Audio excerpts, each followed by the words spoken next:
You think it's just a cup of coffee, a harmless morning ritual, a small, affordable luxury to start your day. You are dangerously mistaken. That cup is not just a beverage. It's a contract you sign every single morning. A daily vote cast with your wallet. It's the first domino in a chain reaction you don't see. A financial butterfly effect. And it's quietly shaping your entire future. Today we're not talking about coffee. We're talking about the architecture of your life and how one small leak can sink the whole ship. So grab your drink and let's follow the money. Let's start with the cold, hard numbers. The part nobody wants to hear, but everyone needs to. A modest coffee from a chain costs, let's say, $5. You tell yourself it's nothing, a rounding error in your monthly budget. But your feelings don't interest the laws of mathematics. $5 a day, 5 days a week, is $25.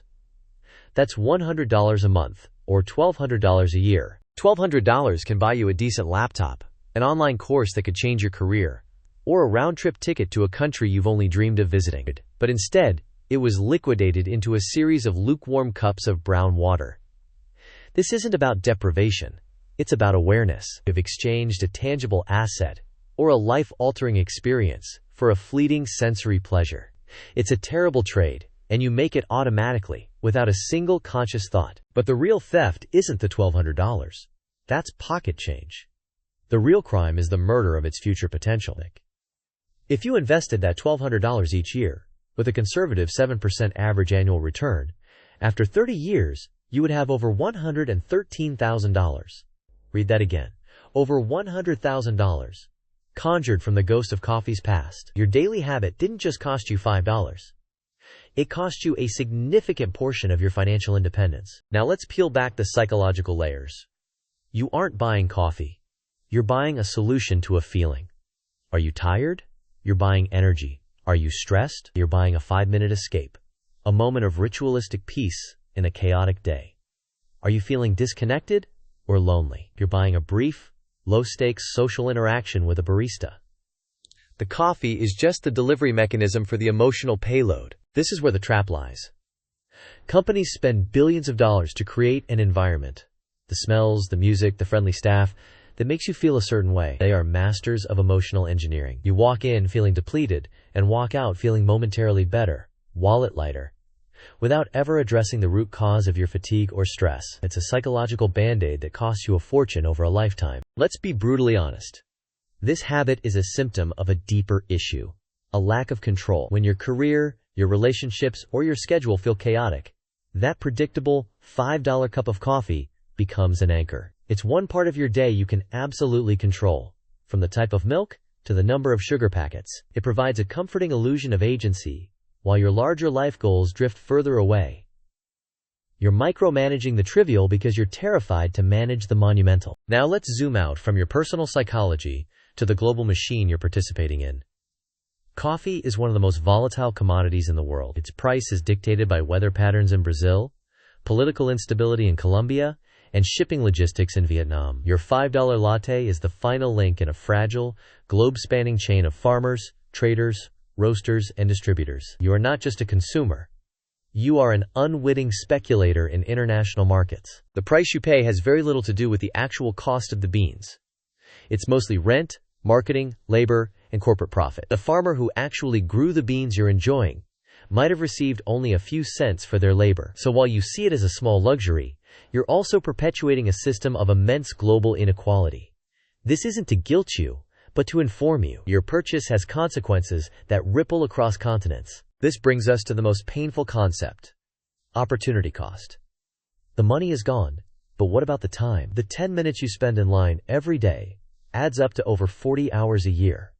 That is a full work week. In that time, you could have learned a basic skill, read several books, started a side hustle, or simply spent it with your family. Your coffee habit isn't just costing you money. It's costing you your most finite resource, time. Think about the energy. Not the caffeine, but your mental energy. Every small decision you make depletes your willpower for the bigger, more important choices later in the day. Deciding where to go, what to order, how to pay it seems trivial, but it's a small drain on your cognitive resources. Automating this by making coffee at home frees up that mental bandwidth for things that actually matter, like negotiating a raise or planning your investments. So what is the solution? Am I telling you to live a miserable, caffeine-free life of austerity? No. That's the kind of simplistic advice that fails. The enemy is not the coffee. The enemy is the mindless, automatic nature of the habit. The solution is not deprivation, but intention. It's about transforming an unconscious drain into a conscious choice. The first step is to track it. For 1 month, track every single penny you spend on coffee and prepared drinks. Don't judge, don't change your behavior, just observe. Write it down. The simple act of measurement will bring the unconscious into the conscious realm. You will likely be horrified by the total. This horror is a powerful catalyst for change. Next, build a better system. Don't rely on willpower. It's a finite resource that will fail you by 10 a.m. Instead, design a superior alternative. Invest in a quality home coffee maker, a grinder, and good beans. Make the home experience so convenient and high quality that going out seems like a hassle. You're not depriving yourself. You're upgrading your experience while saving a fortune. You're building a system for wealth, not a system for spending. Then, you must address the underlying psychological need. If you buy coffee for the ritual, create a new morning ritual. 5 minutes of stretching, reading a single page of a book, or journaling. If you buy it for the social interaction, schedule a deliberate lunch or call with a friend instead of relying on a transactional chat with a barista. Replace the low-quality solution with a high-quality one that actually nourishes you. And finally, make your savings visible and purposeful.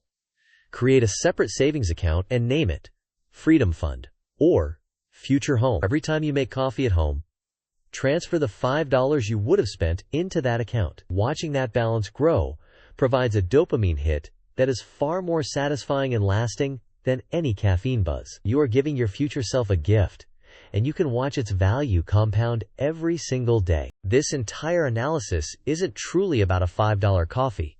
That cup is a symbol. It's the subscription you forgot about, the takeout you order out of laziness, the branded clothing you buy for validation. It represents every small, seemingly insignificant financial leak that, when combined, can drain your entire financial future. It's the death by 1,000 cuts. The modern economy is designed to exploit your small weaknesses for marginal gains. Loyalty programs, convenient apps, targeted ads. They are all weapons engineered to encourage these small, consistent transactions. By conquering this one small habit, you do more than save money. You build the psychological muscle of discipline and intentionality. You learn to see the systems designed to control you. True financial freedom isn't about earning a massive salary. It's about the gap between your income and your expenses. A person earning $50,000 a year who controls their spending is far freer than a person earning $200,000 who is a slave to their lifestyle. Your coffee habit might be the single biggest factor keeping you in a higher lifestyle bracket, chained to a job you dislike. In the end, the choice is yours. You can continue to let this small, daily transaction dictate the upper limits of your financial potential. You can keep casting that daily vote for a life of quiet financial desperation, one cup at a time. Or you can recognize it for what it is. A crossroads disguised as a coffee shop. A daily choice between a fleeting comfort now and profound freedom later. The butterfly effect is real. A tiny flap of a butterfly's wings in Brazil can set off a tornado in Texas. And the tiny, insignificant decision you make tomorrow morning to brew at home or buy on the go will set off a financial chain reaction that will either imprison you or liberate you 30 years from now. Look at your cup. It's not just coffee. It's your future. Choose wisely.